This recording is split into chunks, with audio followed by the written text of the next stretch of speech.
Que a paz de Jesus esteja conosco. Continuamos o nosso estudo da série psicológica de Joana de Ângeles.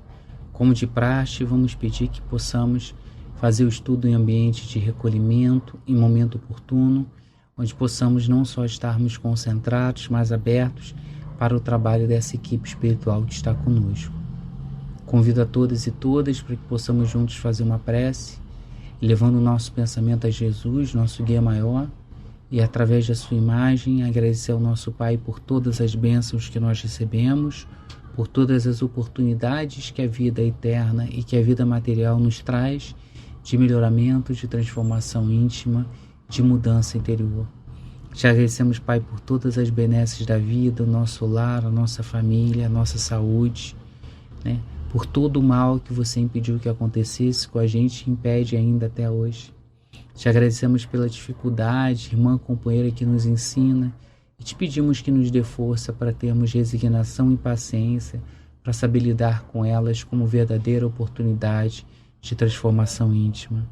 Ampara e ilumina os nossos amores desencarnados e aqueles nossos amores que estão em nossos pensamentos em sofrimento, estejam não só eles no mundo espiritual, mas na orbe terrestre. Ampara os que sofrem nas zonas umbralinas, nos vales dos suicidas, ou encarnados nos hospitais, asilos, orfanatos, nos presídios nas ruas. Nos ilumina, Pai, nos auxilia no nosso processo de transformação moral, nos dê força para resistir às dificuldades que nós trazemos no panorama mental de outras encarnações e nos auxilia sempre à recomposição dos nossos valores, à vivência de novas transformações. Nos ajuda no nosso estudo para que ele possa transcorrer em sua paz, em sua harmonia. Assim seja, damos graças a Ti. Continuando o estudo da série psicológica de Joana de Ângeles, a partir dessa concepção de que o problema da psique humana, ela transcende a dimensão do corpo material e encontra aspectos de natureza transcendental e espiritual, como propõe Abraham Maslow.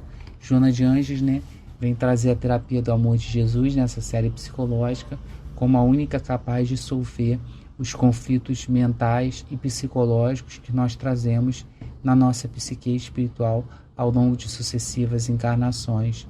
A terapia do amor de Jesus é a única capaz de nos mostrar o caminho que conduz o homem à integralidade, à sua ampla percepção como um ser que é pleno no sentido tanto intelectual quanto moral.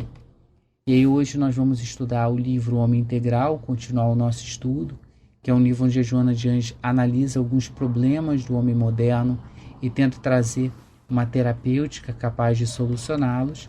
E o estudo de hoje se centra exclusivamente no capítulo 6º, que é o capítulo da maturidade psicológica. E a imagem é bem representativa, É uma criança que não aceita, e embora seja uma criança no corpo físico, é um espírito indisciplinado, como todos nós. Por isso que não só as crianças às vezes não aceitam as coisas, nós mesmos temos dificuldade de aceitar pela indisciplina que nós temos em nossos espíritos. E o primeiro item que a Joana trabalha nessa questão da maturidade psicológica é que nós precisamos superar esses nossos mecanismos de evasão.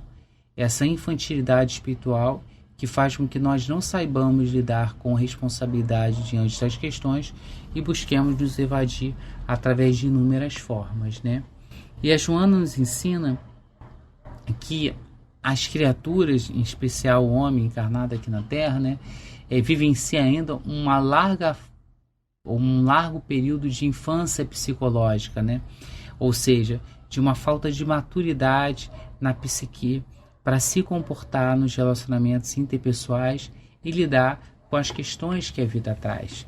E isso é um dos graves problemas do homem, porque é um problema que ainda é reforçado pelo modo como o tratamento da nossa infância, o processo educativo na nossa infância, não é aproveitado com todas as potencialidades. Como nós vemos no Livro dos Espíritos, a infância é criada para que o espírito possa, com uma certa restrição da sua liberdade e da manifestação dos seus interesses de outra encarnação, ele possa receber valores que vão ser introjetados através dos seus pais mediante conduta salutar e mediante, portanto, exemplos e formas que ele vai forjar mudança no interior desse espírito. Então, uma vez que esse espírito vivencia na experiência da infância novos valores, quando ele completar a sua integralidade de ligação entre o espírito e o corpo e, portanto, de manifestação completa das suas faculdades intelectuais e morais, ele já vai estar com um conjunto de novos valores que vão auxiliar ele na jornada encarnatória. No entanto, ao contrário, como nós não nos reeducamos ao longo da vida, nós acabamos não educando as nossas crianças. E assim nós criamos as nossas crianças habituadas a ter sempre as suas necessidades e anseios resolvidos, sem muitas vezes observar o tempo, a disponibilidade. Então a criança pede, os pais dão na hora que ela pede, a criança pede, e mesmo os pais não tendo condição, eles compram. Ou seja, nós de forma imatura acabamos introjetando esses valores imaturos nessas crianças, né? Seja como pais, seja como educadores, seja como familiares, e aí esquecemos que é a oportunidade de transformação, oportunidade de melhoramento, é a oportunidade de cultivo de valores e de preparação para essa criança que vai ter que enfrentar responsabilidades sem que ninguém vá suprir e realizar as necessidades para ela, mas é ela que terá que buscar. Então nós acabamos criando adultos que acreditam que têm plenos direitos, mas não deveres, né? Que buscam mecanismos inconscientes de fugir dos seus compromissos, né? E muitas das vezes reagem, tal qual na foto, de forma ridícula, quando eles são chamados efetivamente a enfrentar os deveres que eles precisam enfrentar. Essa imaturidade psicológica, né, justamente por essa evasão que nós fazemos, é vivenciado também nessa foto, né? Numa ideia de autocomiseração, de coitado, de um joguete do destino, onde esse espírito que é irresponsável, que não está preparado para lidar com os compromissos que ele precisa vivenciar, acaba adotando uma postura passiva perante a vida, de inocente perante as dificuldades. Então o espírito acaba fugindo das situações que pedem dele uma definição.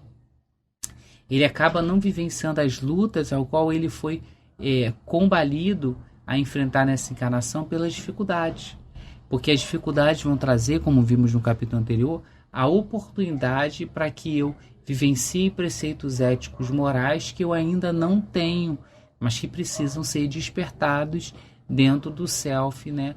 Dentro da semente divina que Deus colocou em mim. Então, o campo de batalha, de luta da encarnação, é o campo que pede renúncias e sacrifícios e que forjam novos valores e uma transformação do espírito que passa cada vez mais a estar consciente da sua identidade. Como esse espírito ele é, de certa forma, irresponsável e imaturo, ele acaba então fugindo ou se evadindo dessas lutas, né? Ou acaba de forma propositada, ficando ignorante a essas dificuldades que batem na porta e que pedem, na realidade, a sua transformação íntima. A consequência inevitável. Os problemas que eu não enfrento tendem a reaparecer de forma mais difíceis, porque eles vão demandar de mim um crescimento de maturidade psicológica que eu não vivenciei antes. Então, na prática, quando eu fujo de uma situação conflituosa, quando eu não enfrento as batalhas que a vida traz, que eu não vivencio a renúncia e o sacrifício que a vida determina, a tendência é crescer cada vez mais conflitos na minha própria personalidade, porque eu sei que eu deveria fazer e não faço.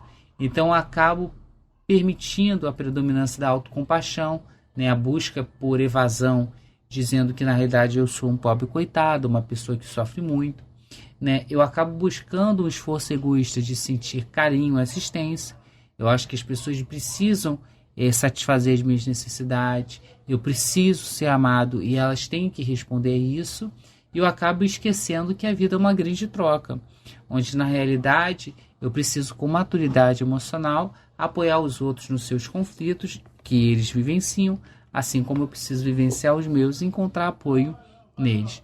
Então a falta de amadurecimento, tanto do dever que esse espírito tem, quanto da solidariedade que ele precisa vivenciar no mundo material junto com os outros espíritos em igual condição, faz com que ele, fugindo ou se evadindo dos seus deveres e da solidariedade, se ache merecedor de tudo e acabe ignorando a necessidade dele ser útil a todos e a sua comunidade. Então, como é que a gente resolve isso, né? Como é que a gente vai vivenciar uma solução para esses conflitos no panorama mental do espírito, em que ele acaba evadindo da responsabilidade? É como na imagem, né? A maturidade psicológica que eu preciso construir, ela perpassa pela ideia de que primeiro eu preciso olhar para os meus problemas, identificá-los e buscar como resolvê-los, né? Então, Jonas chama a atenção que os problemas são meios de desenvolvimento, porque eles são uma forma de estímulo, porque sem o problema o homem teria tédio. Se a nossa encarnação fosse pautada por uma estabilidade ou por uma segurança, o que é inadequado, porque como espíritos nós estamos sujeitos à lei do progresso, nós não vivenciaríamos situações que nos forçariam a deflagrar novos movimentos, novas escolhas, novas ações, novos valores, e acabaríamos sendo tomados pelos tédios, que acontece com muitos irmãos em desequilíbrio, e o tédio desmotiva para a luta. Então eu preciso encarar os problemas como um convite da vida para um estímulo para que eu seja melhor.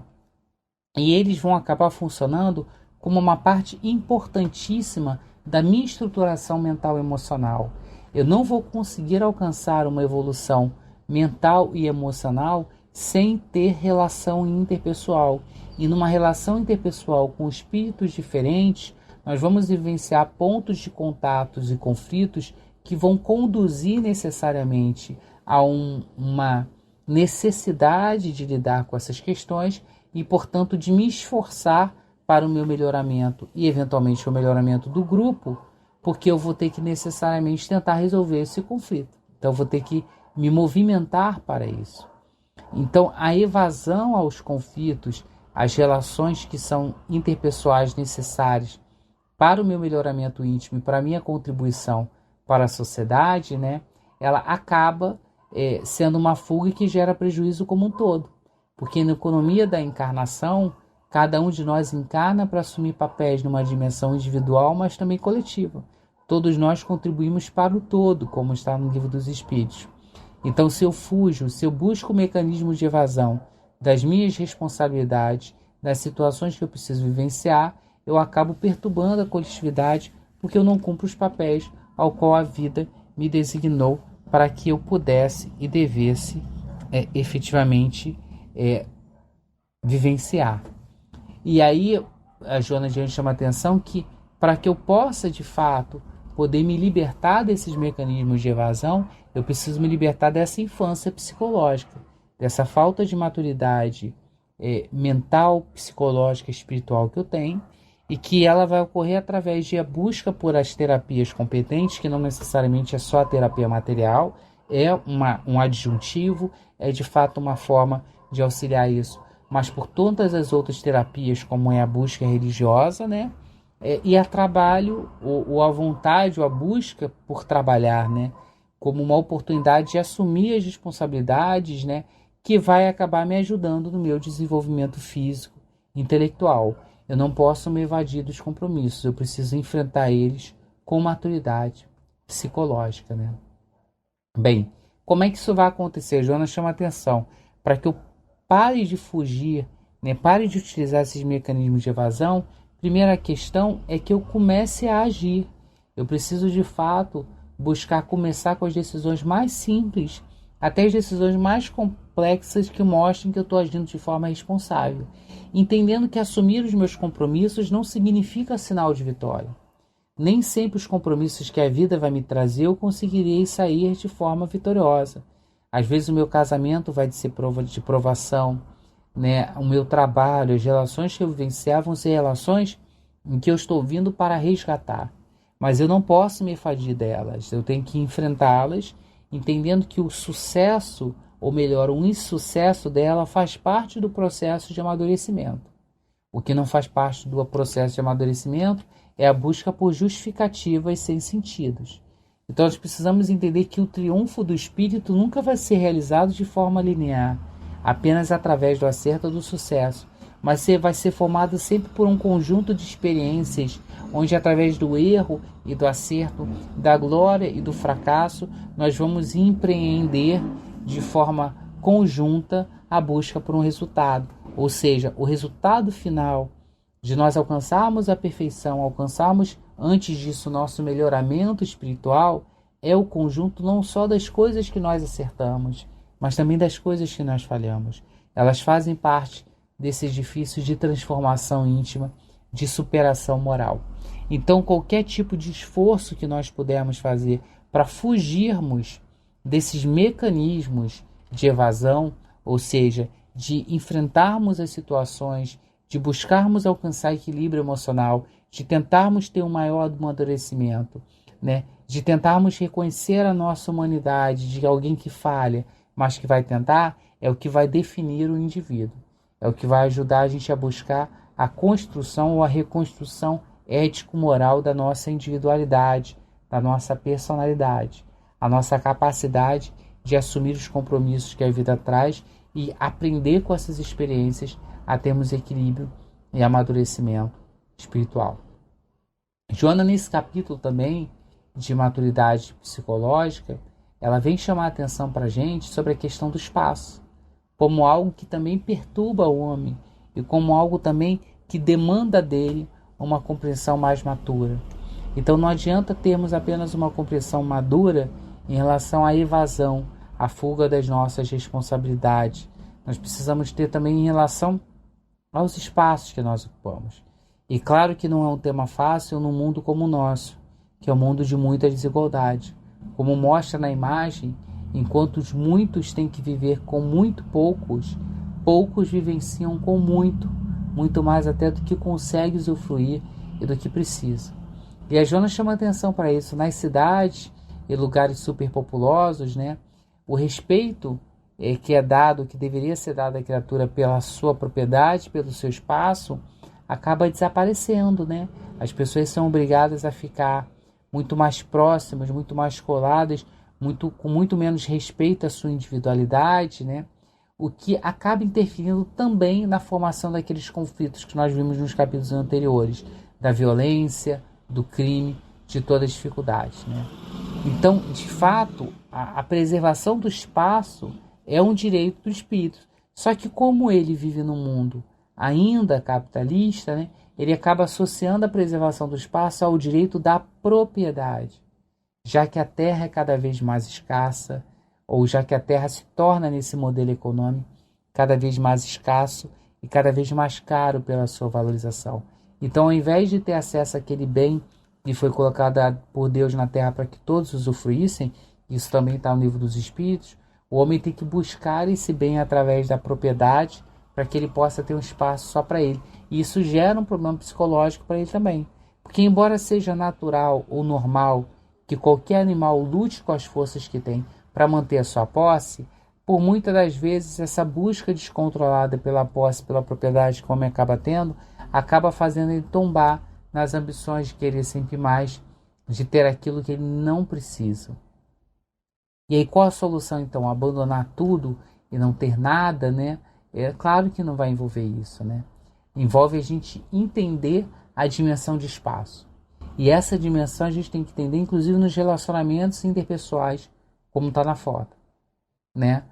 No relacionamento social, o indivíduo também precisa ter um espaço físico e mental, um espaço reservado para que dentro da sua integridade, dentro da sua intimidade, ele conserve a sua independência de ação e a sua capacidade de manter a conduta equilibrada dentro do comportamento humano. Como também está lá no livro dos Espíritos, né? Não existe a figura da alma gêmea, alguém que vem me completar, um espírito que não seja completo em si.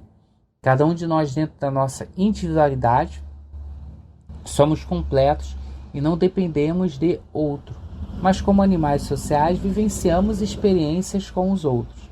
Então não dependemos para a completude, no sentido de nos faltar algo. Mas dependeremos desse espírito como forma de melhoramento, já que é apenas através da alteridade, apenas através da experiência, apenas através das trocas que nós conseguimos evoluir, né?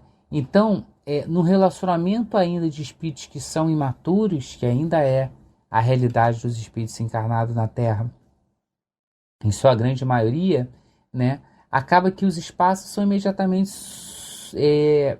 abandonados, né? Eles são suprimidos. A pessoa não respeita o espaço do outro. Ao invés de garantir uma convivência salutar, com respeito à individualidade, acaba sendo uma convivência asfixiante, insuportável, onde a pessoa fica o tempo todo em cima da outra, né? E que isso acaba gerando na outra pessoa, né? Ou explosões de desejo, ou busca por novidades, né? Um esgotamento daquele relacionamento que faz com que seja buscado outros relacionamentos, né? Ao contrário, nas pessoas que já são amadurecidas psicologicamente, nunca vai haver essa sobreposição, essa justaposição entre a vontade de um sobre o outro, sacrificando seu espaço de autonomia. Ao contrário, né? Qualquer bom entrosamento, onde a gente chama atenção, sugere sempre que a gente possa encontrar uma medida onde o espaço de um e do outro seja preservado, onde na hora de escolher se eleja a escolha melhor e não a escolha de um sobre o outro. Então, o que nesse item do capítulo a gente chama atenção é que a construção da maturidade psicológica no que tange a questão dos espaços, seja os espaços materiais, ou seja os espaços sociais, afetivos, né? É a compreensão de que nós não podemos acumular tesouros, nós não podemos, de fato, achar que os espaços que nós temos são nossos, né? Seja da casa que nós compramos, seja do relacionamento que nós estamos, né? Joana chama a atenção que somente doa, cede quem é livre, interiormente, amadurecido, realizado, né? Então a imagem mostra isso. Na verdade, nós somos espíritos com muitas bagagens, muitas coisas que a gente não deixa para trás, né? Então, nós precisamos entender que a maturidade psicológica significa a compreensão de que eu preciso ceder mais, doar mais, e que a vida vai me devolver aquilo que eu doei, que eu não preciso ter medo de perder, porque se eu tenho medo de perder é porque aquilo realmente não é meu, que a única coisa que verdadeiramente tenho sou eu, né? E não os espaços que eu ocupo, sejam materiais, sejam sociais, sejam afetivos. Então a pessoa deve se acostumar a ter um espaço como um lugar de autonomia, um lugar de pleno desenvolvimento do ser, de autoencontro, mas sem entender que isso significa uma necessidade sobre a propriedade. Entendendo que a propriedade, eu tenho que estar preparado para reparti-la, eu tenho que estar preparado a dividir com o outro, né? Porque se eu permitir que os espaços que eu ocupo se figurem em relação de propriedade, eu ficarei como esse homem na foto, sempre com medo de perder a propriedade, sempre com uma bagagem pesada, que não vai permitir que eu encontre a minha liberdade íntima, que eu construa a minha liberdade individual necessária para a minha transformação. Então precisamos considerar que os espaços em si são transitórios, inclusive os físicos, já que a nossa vida material na Terra ela é precária, o nosso corpo ele é criado, né, e destinado a um período de uso. Então que as coisas que não são nossas, mas que estão na nossa posse, em algum momento eu vou precisar transferir. Então a maturidade psicológica entende, por um lado, eu admitir que eu preciso ter espaços, eu preciso, de fato, seja nos relacionamentos, seja do ponto de vista patrimonial, né, eu ter os meus espaços de autonomia, mas que isso não deve significar egoísmo, mas ao contrário, né, a caridade e a compreensão dentro do infinito da precariedade disso. O próximo item de maturidade psicológica, Joana vai chamar a atenção sobre a reconquista da identidade, um tema que é muito recorrente na série psicológica, nós vamos ver isso nos outros livros, né, que é o espírito identificar quem ele efetivamente é, ao invés de, como na imagem, usar uma série de arquétipos individuais ou arquétipos que ele utiliza da coletividade para disfarçar ou mesmo para ignorar quem ele efetivamente é, né? Então, Joana de Anjos chama a atenção de que muitas das vezes o uso desses arquétipos, né, dessas imagens, decorre da maturidade psicológica do homem, em que nós somos tão imaturos que achamos que para nós nos adequarmos ao outro, ao mundo, precisamos anular a nossa identidade. E aí, ao invés de nós vivenciarmos as dificuldades da forma que precisamos, dentro do que realmente somos, né? Nós evitamos as lutas, evitamos os conflitos do mundo, nós construímos verdadeiros arquétipos ou verdadeiras máscaras, onde nós ocultamos a nossa identidade, onde nós vestimos personalidades temporárias que nós consideramos ideais, né? O justo, o correto, o sempre alegre, o sempre feliz, o que nada se aborrece, né? E que nós copiamos de outras pessoas que nós achamos que é um modelo. Só que nós ignoramos que nessa encenação que nós construímos, nós estamos asfixiando nós mesmos. Nós estamos criando um conflito com aquilo que nós verdadeiramente somos. E nós estamos mantendo uma postura que vai ser insustentável, que em algum momento nós vai exteriorizar quem nós efetivamente somos, né? E aí nós passamos a vivenciar um desequilíbrio, né, que vai fazendo com que efetivamente nós vamos adotando essa postura de encenação em outras áreas, ao invés de admitir que não tem como as pessoas todas se comportarem da mesma forma. Não tem como eu escolher um arquétipo de ser uma pessoa feliz o tempo todo, porque na minha realidade espiritual talvez eu não seja feliz ainda o tempo todo. Então, o que a maturidade psicológica pede em relação a isso é reconhecer esse pluralismo que está previsto na tela. Essa diferenciação de uns e de outros, essa pluralidade de identidades, onde eu possa reconhecer e identificar quem eu sou. E através desse reconhecimento, dessa identificação de quem eu sou, eu possa, a partir daí, adotar posições perante a vida melhor. Então, cada criatura que está encarnada ou não, ela é a soma das suas experiências, tanto do ponto de vista intelectual e moral, mas também do ponto de vista cultural, social e religiosa. Então, o único arquétipo que nós temos é o arquétipo de quem nós somos, que é a única máscara, a única figura que ela representa as vivências que nós temos e que nenhuma pessoa vai ter igual a nossa. Então, a nossa identidade, né, ela é a nossa individualidade real, né? É ela que modela a nossa vida a partir dos nossos atos e das nossas realizações, né? Ou seja, a nossa individualidade que vai construindo a nossa identidade e vai formando os compromissos a partir disso. Então, nesse grande caleidoscópio das inúmeras individualidades, né, claro que algumas vão guardar maior identidade pelas próprias afinidades que possuem, que é uma lei básica da espiritualidade, a lei da afinidade, né? Em razão dos próprios interesses que comulgam, ainda que sejam transitórios, né? Em razão da própria convivência que vão construindo. Mas o fato de nessa variedade de identidades ou de individualidades a gente se identificar com o outro, não significa que a gente vai abandonar a nossa própria identidade. Eu preciso olhar no espelho e ver quem eu sou, como está na imagem. Eu preciso me identificar com os meus defeitos, com as minhas qualidades, com os meus problemas, com as minhas potencialidades, né? É um dever emocional, Joana Diante chama a atenção, se assumir perante si. Conhecer a própria identidade, né? Sem que isso signifique necessariamente que eu preciso dizer para todo mundo quem eu sou. Né? É um processo interno de autoconhecimento individual, né? Em que, se por um lado eu não vou manter falsas posturas porque esse não sou eu, né? Por outro lado, também não significa que eu vou apresentar para a sociedade o que houver de pior em mim, já que, como disse Jesus, no mundo haverá de ter escândalo, mas ai daqueles que o fizerem, né? Eu preciso olhar a minha identidade, reconhecê-la e buscar um equilíbrio entre quem eu sou efetivamente e quem eu exteriorizo ser.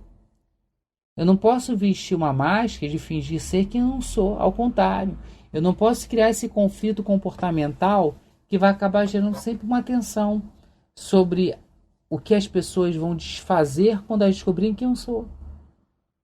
Né? Ou vai acabar gerando uma insatisfação, um comodismo, pela passagem do tempo, né? E pelo modo como eu vou me mantendo com uma aparência falsa. Para o homem se realizar de forma interior e exterior, ele precisa se aceitar quem ele é e reconhecer quais estímulos ele tem para se aprimorar. Ele precisa superar os seus limites e seus desajustes por educação, por disciplina, por lutas. E isso ele só vai fazer olhando para o espelho e sabendo que ele é. Isso ele só vai fazer na medida em que ele reconquistar a sua identidade, que ele vai reconhecer quem eu sou, o que eu preciso e o que eu tenho que fazer para alcançar o que eu preciso. E aí quando ele encontrar esse ajuste, esse roteiro infalível, né? Aí sim ele vai conseguir alcançar as conquistas mais expressivas em relação à própria vida. Outra questão que Joana vai trabalhar na maturidade psicológica é o nosso eterno conflito entre o ter e o ser, né? Entre ter coisas materiais, e a imagem na tela é bem representativa, o modo como muitas das vezes o homem ele é tomado na sua mente, na sua vibração espiritual, sempre pelas questões das necessidades materiais que ele possui, ou se de fato o mais importante é o ser, aquilo que eu conquisto comigo. E a Joana traça um roteiro bem interessante, em que ela chama a atenção que essa busca pelo ter é uma construção cultural. Né? A psicologia sociológica do passado recomendava que para o espírito ter segurança mental, para a pessoa ter a sua segurança e seu equilíbrio emocional, ela deveria ter a posse. Ela deveria acumular valores que permitissem ela ter tranquilidade. Né? E embora a gente tenha tido um avanço na psicologia profunda hoje, que já não reconhece que a segurança a gente alcança pelas posses exteriores, né? Ainda assim nós ainda temos, né, alguns bolsões sociais, alguns núcleos sociais, onde é ensinado, onde é cobrado que a pessoa tenha muito, não seja, né? Meu filho terá dinheiro, ele vai ter essa profissão. Não vai ser uma boa pessoa, né? E aí, junto a esse elemento cultural, a falta de amadurecimento psicológico, que é o que a Joana de Anjos coloca pra gente o tempo todo, né? Que deveria, esse amadurecimento, construir o discernimento, né? A falta dele vai fazer com que a gente não consiga construir. E aí vai fazer com que nós não sejamos inseguros. E aí, como eu não sou amadurecido psicologicamente para entender o que eu tenho que fazer perante a vida, eu busco num conflito com a vida alcançar minha segurança o tempo todo, amontoando um monte de coisa, tentando aparecer ter um monte de coisa para tentar manter-me equilibrado, quando na realidade, se o desequilíbrio é interno, não há nada externo que vai ser capaz de alterar essa situação. E aí Joana já chama a atenção que a maturidade psicológica nessa relação entre o ter e o ser é entender que eu não posso ficar preso às amarras que o ter vai construir. Por isso que a imagem é simbológica, né? Eu tenho que optar se eu vou ser uma árvore, né, com raiz, ou se eu vou ser um passarinho a voar, né? Eu preciso entender que na realidade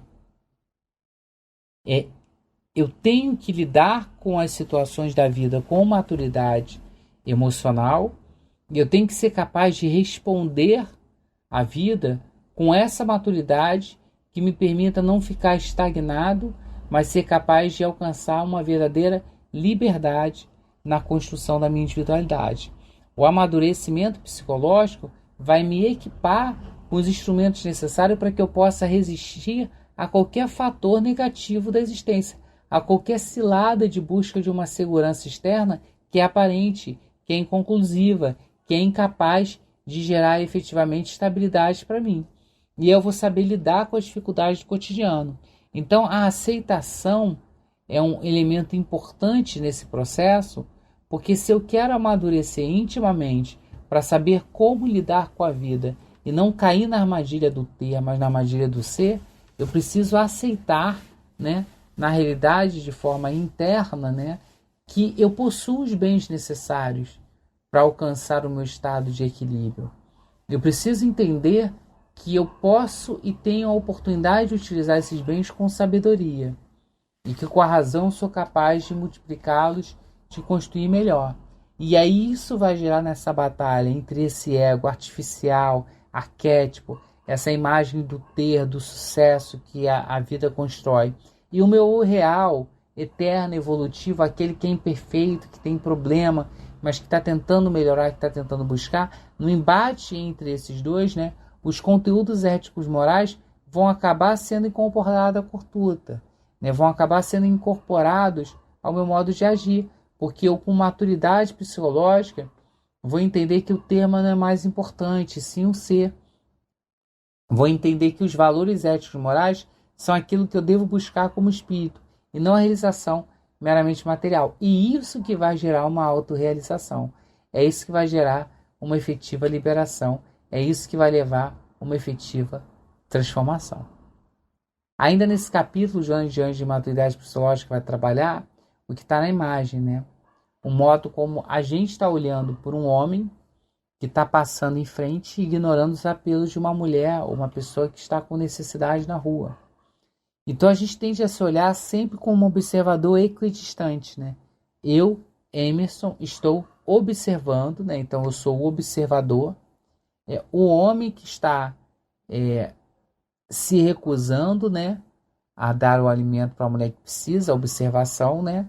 E a mulher que está na tela passando necessidade, que é observado. A gente costuma olhar para o externo com certo sentimento de alheio, né?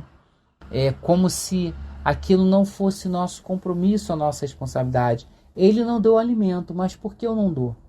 Né? Então, essa construção da postura de um observador neutro, que só olha e não participa, né?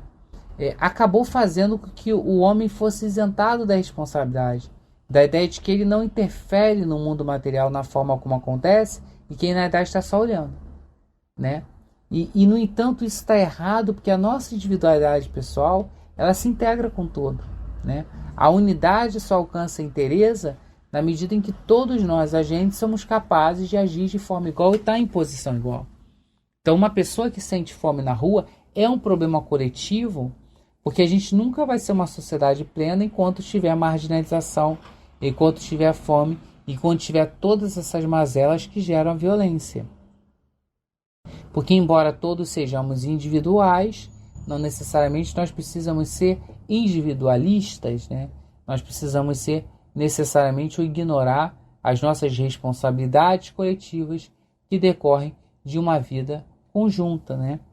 E aí essa imagem é representativa disso, né? Que na realidade nós precisamos uns dos outros, né? Nós precisamos ter o amadurecimento psicológico de entender que a nossa vida não é singular, de que eu possuo fraquezas, limitações, medos, angústias, problemas e que eu vou me fortalecer junto ao outro, né? Junto à tomada de luta num campo de responsabilidade, né? Onde assim como o outro está enfrentando a batalha dele, eu estou enfrentando a minha. E assim como o outro vivenciando a batalha dele e eu também vamos estar contribuindo para o equilíbrio geral, né? Se eu não fizer, né? Se eu não assumir as minhas responsabilidades, se eu não assumir o meu campo de batalha, eu vou acabar, ao invés de auxiliando no contributo como um todo, eu vou estar dificultando. Então, olha que lindo que a Joana de Anjos chama a atenção. Mergulhado na harmonia geral, o homem deve contribuir conscientemente, observando-a e com ela se identificando. Observado em sintonia, também o envolve no ato de observar. Dentro da grandeza da vida, eu nunca sou só observador. Eu também sou o observado. Eu também sou o ato de observar. A espiritualidade maior nos acompanha. Os outros espíritos nos olham. A cada momento, no grande detalhe que a vida é, nesse grande campo de trabalho e de arado, a oportunidade de trabalho acontece e eu não vejo. Ou seja, a cada momento existe um processo de observar, ser observado, né? E de observação ao qual eu não sou só um terceiro, mas eu sou um sujeito ali envolvido e tudo mais. E isso é importante porque o fato de muitas das vezes eu observar apenas os meus problemas e olhar por outro com uma certa neutralidade, né? Uma certa independência incorreta, né? Onde eu não dependesse do outro e o outro não dependesse de mim e que na realidade eu sou satisfatório em mim próprio, né?